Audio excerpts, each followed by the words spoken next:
Bab 17 menawarkan pohon kompetensi sebagai kerangka menyeluruh untuk menjaga daya saing manusia. Kompetensi tidak boleh dipandang sebagai daftar kemampuan yang berdiri sendiri. Seperti pohon, semuanya saling terhubung, tumbuh, bercabang, dan beradaptasi. Batangnya adalah kecerdasan manusia. 5 cabang utamanya membentuk plant, gairah dan tujuan, literasi, berpikir analitis serta kritis, kelincahan, dan kepercayaan. Akar yang menopangnya membentuk roots, ketangguhan, pandangan dan objektivitas, kegigihan, serta pengaturan diri. Adaptabilitas menghidupi seluruh bagian. 1. Daya saing manusia pada masa depan memerlukan kerangka keterampilan dan kompetensi baru.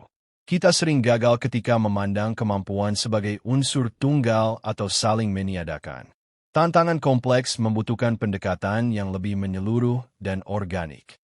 Pengetahuan khusus atau keahlian teknis saja semakin tidak cukup. Organisasi perlu mendorong kolaborasi lintas fungsi, pelatihan lintas disiplin, dan tenaga kerja serbaguna yang mampu menerapkan berbagai kemampuan pada banyak ranah. 2. Pohon menjadi gambaran yang tepat karena bersifat organik dan terus berkembang. Berbeda dari struktur kaku, kerangka ini fleksibel serta dapat berubah. Cabang baru tumbuh ketika teknologi muncul, industri berkembang, dan dinamika kerja bergeser.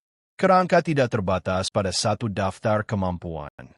Manusia dapat mengembangkan, mempelajari, dan melupakan kemampuan sepanjang waktu. Seperti pohon yang menguat setiap tahun, individu juga menjadi lebih tangguh melalui pengetahuan yang beragam dan penyesuaian terhadap kebutuhan kerja. 3. Batang pohon adalah kecerdasan manusia. Penulis membedakan pintar dan cerdas secara hakiki. Pintar berarti mampu belajar, mengingat, mengerjakan ujian, dan mengulang informasi. Kemampuan itu dapat diotomatisasi. Cerdas secara hakiki berarti mampu memecahkan tantangan yang belum pernah ditemui. Masa depan menghargai orang yang memahami proyek, mempertimbangkan keadaan luar, membaca budaya klien, mengumpulkan sumber daya, dan mengantisipasi hasil. Perangkat canggih tidak mengurangi kebutuhan berpikir kritis, justru membuatnya semakin penting. 4. Dari batang kecerdasan tumbuh 5 cabang utama yang membentuk singkatan plant. P adalah gairah dan tujuan. L adalah literasi. A adalah berpikir analitis dan kritis. N adalah kelincahan. T adalah kepercayaan. Setiap cabang memiliki sub-cabang. Kerangka ini menegaskan bahwa daya saing masa depan bukan hasil satu kemampuan unggulan, melainkan gabungan kompetensi yang saling menghidupi. 5. Gairah dan tujuan dapat menggerakkan orang lain, membangun optimisme, serta menciptakan inspirasi dan motivasi. Ketika mesin cerdas mengambil tugas membosankan dan menciptakan efisiensi, manusia mendapat kesempatan menggali potensi kreatif. Hubungan antara pekerjaan, kemandirian, tujuan, dan martabat menjadi semakin penting. Subcabangnya mencakup kreativitas, pemikiran desain, visi, dan imajinasi. 6. Literasi pada masa depan mencakup jauh lebih banyak daripada membaca, menulis, berbicara, dan mendengarkan, walaupun dasar tersebut tetap penting. Bentuk baru literasi meliputi media, sosial, budaya, dan global, data serta teknis, emosional, dan visual. Semuanya membantu manusia memahami informasi, hubungan, teknologi, dan bentuk komunikasi yang semakin beragam. 7.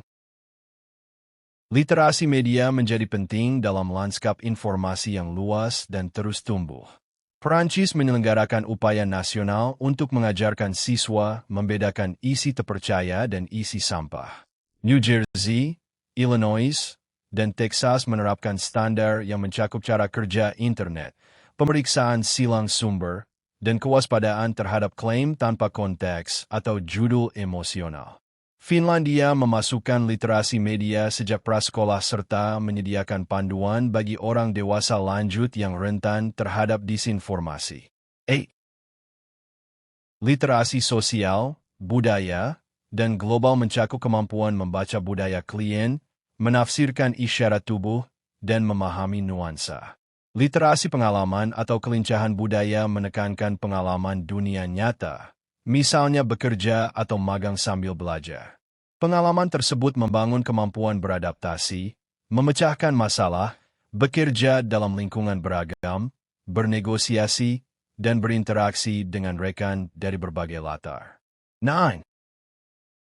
Literasi data dan teknis adalah kemampuan membaca, menganalisis, dan menggunakan informasi yang semakin memandu segala hal.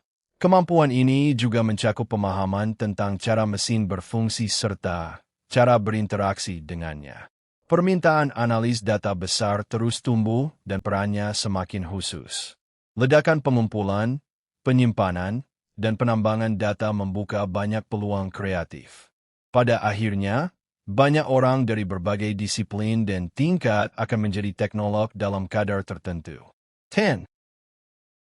Literasi emosional merupakan bagian penting kecerdasan emosional, yaitu kemampuan mengenali dan merespons keadaan emosi orang lain. Empati berarti memahami atau merasakan pengalaman dari kerangka orang tersebut. Kecerdasan artifisial dapat meniru, tetapi tidak benar-benar memahami perubahan emosi dan tidak terhubung melalui pengalaman bersama. Dalam dunia kerja jarak jauh dan interaksi virtual, kecerdasan emosional menjadi pembeda manusia untuk penyelesaian konflik, kolaborasi tim, dan kepemimpinan. 11. Dunia kini dipenuhi gambar digital, simbol gagasan, video, emoji, gambar bergerak, dan meme. Komunikasi menjadi semakin singkat. Gambar dapat menyampaikan banyak hal, tetapi penafsirannya tidak konsisten dan dapat menyebabkan salah paham. Emoji bahkan muncul dalam perkara pengadilan, sementara tampilannya berbeda antar perangkat sehingga menambah ambiguitas. Kebutuhan memahami dan menerjemahkannya dapat melahirkan profesi baru seperti pakar emoji regional. Organisasi juga perlu menetapkan tata krama dan aturan penggunaan pesan visual. 12. Berpikir analitis dan kritis menopang hampir seluruh upaya menjaga relevansi masa depan. Kemampuan ini memerlukan landasan pengetahuan lintas disiplin agar gagasan mandiri dapat ditempatkan dalam kerangka yang tepat. Subcabangnya mencakup pemaknaan, rasa ingin tahu, pemecahan masalah, kebijaksanaan, dan penilaian. Kebijaksanaan bukan sekadar mengumpulkan pengetahuan, tetapi menerapkannya dengan arif serta penuh pertimbangan. 13. Kita tidak dapat lagi terikat pada satu cara bekerja. Kelincahan mencakup komitmen belajar sepanjang hayat dan kemampuan melupakan pengetahuan yang tidak lagi berguna. Karena percepatan waktu dan perubahan yang terus berlangsung, pengetahuan individu menjadi usang semakin cepat. Kecuali dasar membaca, menulis, dan berhitung, setiap tahun dapat menimbulkan keraguan terhadap apa yang dipelajari tahun sebelumnya. Semua profesi harus menjadikan pembelajaran sepanjang hayat sebagai nilai inti. 14. Salah satu tantangan terbesar bagi organisasi dan pemimpin adalah menyampaikan pesan yang dapat dipercaya. Keaslian, keterbukaan, dan sifat dapat dipercaya menjadi semakin penting. Kepercayaan juga menjadi unsur utama tenaga kerja yang terdiri dari manusia dan kecerdasan artifisial kolaboratif. Tanpa kepercayaan, kemampuan lain sulit diterapkan secara efektif. 15. Penulis kemudian bertanya apa yang menopang kecerdasan manusia dan menjaga batang tetap tertanam.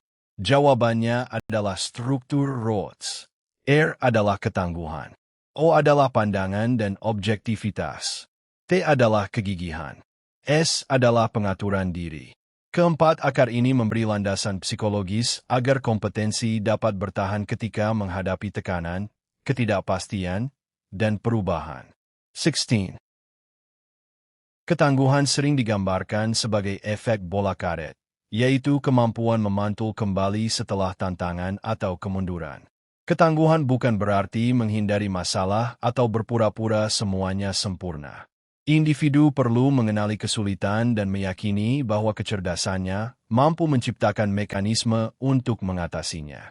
Keyakinan pada kemampuan diri membantu seseorang menangani keadaan secara efektif. 17. Kemampuan memandang masa depan secara seimbang merupakan keterampilan dasar. Pandangan kita terhadap dunia membentuk kecerdasan ketika bertindak dan mengambil keputusan. Optimisme harus diseimbangkan dengan objektivitas. Objektivitas menempatkan kecerdasan pada kenyataan dengan mengurangi bias pribadi, penilaian nilai, asumsi, dan jalan pintas berpikir. Penulis juga mempertanyakan apakah objektivitas semakin sulit dicapai akibat polarisasi dan ruang gema media sosial. 18. Kegigihan mencakup daya juang, ketekunan, kekuatan batin, dan ketahanan mental. Kegigihan adalah kemampuan tetap fokus serta bertekad ketika menghadapi hambatan. Daya juang dan ketekunan memungkinkan orang mengejar tujuan jangka panjang tanpa kehilangan semangat. Ketahanan mental membantu seseorang berkembang di bawah tekanan, menyesuaikan diri dengan cepat, dan mempertahankan fokus. 19. Pengaturan diri adalah kemampuan mengelola emosi dan dorongan yang mengganggu, termasuk ketika menghadapi tantangan tak terduga. Kemampuan ini membantu manusia menjaga ketenangan dan mengambil keputusan rasional tanpa dikuasai keadaan luar. Pengaturan diri penting bukan hanya bagi keberhasilan individu, tetapi juga hubungan positif dan kerja sama tim yang efektif. 20. Sepanjang sejarah, manusia berulang kali menunjukkan ketangguhan dan kemampuan beradaptasi. Dalam lingkungan yang penuh tantangan teknologi, sosial, ekonomi, dan geopolitik, adaptabilitas menjadi rakit penyelamat. Dorongan ini juga tampak di alam. Monyet liar di Pulau Thailand mulai menggunakan alat batu ketika pembatasan perjalanan membuat wisatawan tidak lagi memberi makan. Contoh tersebut tidak berarti monyet akan berevolusi seperti manusia, tetapi menunjukkan kekuatan adaptasi. Adaptabilitas merupakan sifat inti seluruh pohon dan akar. 21. Pohon kompetensi adalah kerangka yang terbuka. Organisasi dan pendidikan tidak boleh mengotakkan orang ke dalam peran sempit. Mereka perlu memberi kesempatan kolaborasi lintas fungsi serta pelatihan lintas disiplin. Pengembangan kemampuan harus menghubungkan kecerdasan, plant, rotes, dan adaptabilitas. Penilaian tidak cukup mengukur hafalan atau keahlian teknis yang sempit. Cabang serta subcabang baru dapat ditambahkan ketika teknologi dan kebutuhan kerja berubah. 22. Sebagai penutup, bab 17 menyampaikan 5 pokok. Pertama, batang kecerdasan manusia adalah kemampuan memecahkan tantangan yang belum pernah ditemui. Kedua, plant menghubungkan gairah dan tujuan, literasi, berpikir analitis serta kritis, kelincahan, dan kepercayaan. Ketiga, Rhodes menanamkan ketangguhan, pandangan serta objektivitas, kegigihan, dan pengaturan diri. Keempat, kemampuan teknis, sosial, emosional, visual, dan kritis harus dikembangkan secara terpadu. Kelima, adaptabilitas menghidupi seluruh pohon melalui proses belajar, melupakan, dan tumbuh. Menjaga relevansi masa depan bukan memilih satu keterampilan aman, tetapi menumbuhkan keseluruhan pohon. 23.